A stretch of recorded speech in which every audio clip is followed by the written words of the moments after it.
Well, I spent most of my life in America, in Texas, but I was actually born in Pakistan. And I think the move from a pretty religious place to another differently religious place gave me an idea of what it means to be religious and the way that religious dogma seems to look the same throughout different kinds of religions too. And I think it actually added to my skepticism. I was an outsider, obviously, growing up in Texas as a practicing Muslim. I experienced a variety of anti-Muslim bigotry. It wasn't extreme, but it was there, and there was a constant feeling that I didn't really belong, and I knew that. Having said that, America is a great place to grow up in. I was free to be myself. I was free to express myself in a lot of ways. Of course, that doesn't mean that I was free from any kind of pushback by fellow citizens, but on the whole, it was a place where I felt like I could be a part of society, and I could be someone who changed the world around me, and I could feel like I was an American, and I did feel that way. I started to doubt religion at a kind of an early age, but these were little things that my religious teachers told me, you don't have to worry about it. It would all come together in the end, and you will understand as you get older. And there were actually a lot of things that when I was, 12, I suddenly understood when I was like 16. So I thought that maybe this would be the same sort of thing.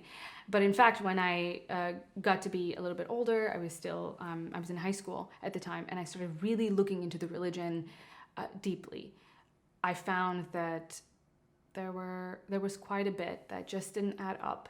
There were problems from in every direction that you can have problems. There were contradictions from within the scripture. There were historical inaccuracies. There were moral issues. If you were to look at it from a human rights perspective, secular human rights perspective, there was quite a bit that just didn't add up. And in fact, I was pushed by atheists around me and people who didn't believe around me to question my faith. They asked me questions about, why do you believe this and why do you believe that? And in fact, I hadn't really thought of some of it before. And I thought, well, I'm going to look back into my faith and I'm going to provide a defense for it. I think that, of course, my faith is correct. So it's just me and my knowledge that's lacking. I'll look into it, and before you know it, I'll have something to say to them. But in fact, I found that they were right, and some of what they pointed out was true. And the more I looked into it, the more I found that this wasn't a faith that I could align with. So I left the religion, and I have been an atheist ever since. I was relatively lucky in that I call my parents liberal Muslims, which is to say they are conservative Americans. What I mean by that is that they didn't push me away. They didn't say, you're not welcome in our house anymore. They were very unhappy with the choices that I was making, and with the way that they could see that I was now going to start living my life. At first, they thought it was a phase, so they were more accepting. But as it became clear that it wasn't a phase, and it was something that was becoming a part of who I was, and I think that at that point, they were there was a sense of despair that they had lost something, that they had lost their daughter.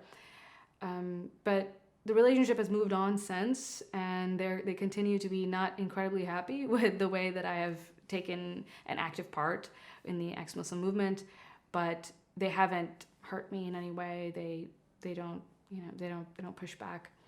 I had thought long about how I should tell them that I was beginning to have doubts.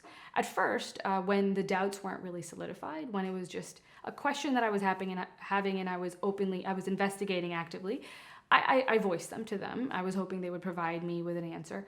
But then when it became clear that, oh no, there is no answer that will satisfy me, I decided to take a more tactful approach. I asked them questions here and there that I knew they wouldn't really be able to come with a satisfactory answer, in a way that they could sort of see where my intellectual progression was, and they could see where I was coming from. And I think at the end of it, even when they didn't agree exactly with what I believed, they knew that I had formed my opinion in an intellectual way and in an honest way. I would talk about a variety of contradictions, just mostly relating to atheism as a whole, just about an all-powerful God and also the problem of evil, that kind of thing.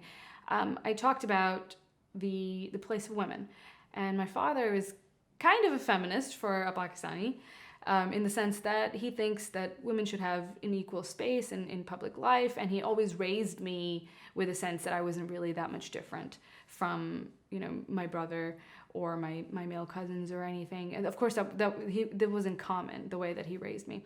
But I could tell that this is something that he sort of felt was maybe wrong. So when I would point out exactly certain aspects of it, he would try and defend it, and I could tell that he was ashamed when he was trying to defend it, the way that women were treated differently than men. I would point to specific verses, and I would put it in the perspective of, you know me, you know how I am. Would you want me to be in this position with a husband? Would you want my husband to treat me this way? And I think it framed it a little differently for him, because of course he wanted to protect me, and of course he wanted to take care of me. So those sort of things I think were effective.